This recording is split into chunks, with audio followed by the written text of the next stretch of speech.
மெரி கிறிஸ்மஸ் படம் ஜனவரி 12ஆம் தேதி வெள்ளித்திரையில் வரவுள்ளது. இந்த ஆண்டின் முதல் பெரிய ரிலீஸ் என்பதால் படம் எந்தளவுக்கு சிறப்பாக செயல்படுகிறது என்பதை பார்க்க அனைவரின் பார்வையும் பாக்ஸ் ஆபீஸின் பக்கம் திரும்பும். இந்த படம் முதல் நாளில் இந்தியா முழுவதும் 2 கோடி ரூபாய் வசூல் செய்யும் என எதிர்பார்க்கப்படுகிறது.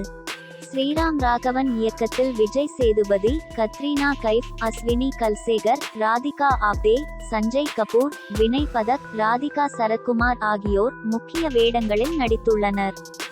இது கத்ரீனா மற்றும் விஜய் சேதுபதிக்கு இடையேயான முதல் ஆன் ஸ்கிரீன் பாரிங் ஆகும்.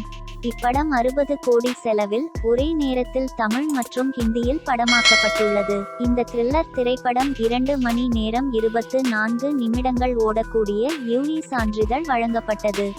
இந்த திரைப்படம் பாக்ஸ் ஆபீஸ் சாதனையை படைக்க நல்ல 2 வார வாய்ப்பு உள்ளது. ஏனெனில் ஹிருத்திக் ரோஷன் மற்றும் தீபிகா படுகோன் நடிப்பில் மிகவும் எதிர்பார்க்கப்பட்ட ஆக்ஷன் படமான ஃபைட்டர் ஜனவரி 25 அன்று திரைக்கு வருகிறது. திரைப்பட தயாரிப்பாளர் விக்னேஷ் சிவன் தனது இன்ஸ்டாகிராமில் படம் பற்றிய விமர்சனத்தை பகிர்ந்துள்ளார். இந்த வீடியோ உங்களுக்கு பிடித்திருந்தால் லைக், ஷேர் மற்றும் சப்ஸ்கிரைப் செய்யவும்.